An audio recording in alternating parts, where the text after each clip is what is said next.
So just quickly before we move into the groups, I just want to remind you of the questions. So we're outlining how your current offerings target young audiences. This is something that you should have in your mind. But what we're going to be writing out is how you could remodel your content. So I just want to show you what I'm asking you to do. So I'm going to be posting in the chat in a second a link to this kind of model. It's going to be blank for you, but there will be on the first page an example from Scene itself as well for you. So at the very top, I want you to write the unique selling point of your company. For us, it's people's perspectives, okay? In the pillars, it's how this young media product that you're going to write at the bottom meets that USP. So for example, let me show you what the Scene example looks like. 1 second. So I've talked a lot about this first person show that we did, which is the wearable tech show. I've written in this pillar how it connects with people's perspectives, which is our USP. It's filmed by young climate entrepreneurs with wearable tech. It's climate solutions from their physical and mental perspective, okay? What is really important and why we're doing this is to make sure that the content models at the bottom, these ones here, for example, creating a metaverse event, how these amazing models that you really are passionate about going into, how they connect to your USP, how they connect to what audiences know your brand for. Without having that connection, it often fails, okay?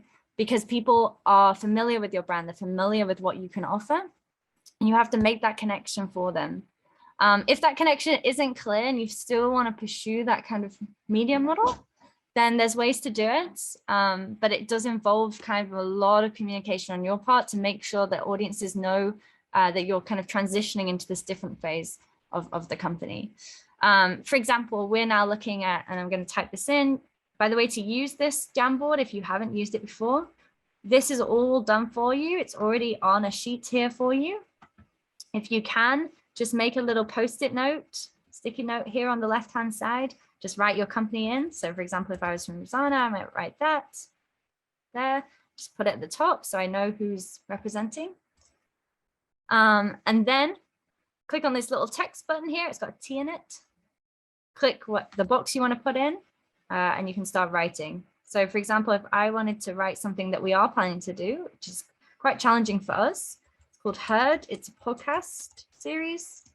Now we've always been about video, so this is a really big jump for us.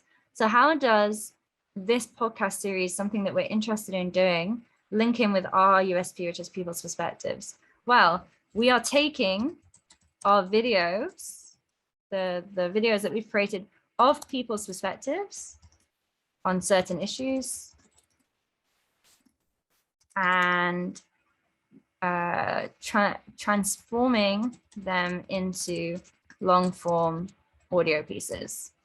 So again, they're still going to be presented by the people in the middle of the experience. They might have a short presenter, but we're still, the majority of the podcast is going to be from the voices of those who've experienced the issue. So for example, we might have a Heard series on gun violence survivors, and we'll be featuring each of those videos, but in audio form of the issues that they've gone through in their own stories. So that's how that podcast series is going to fit into people's perspectives.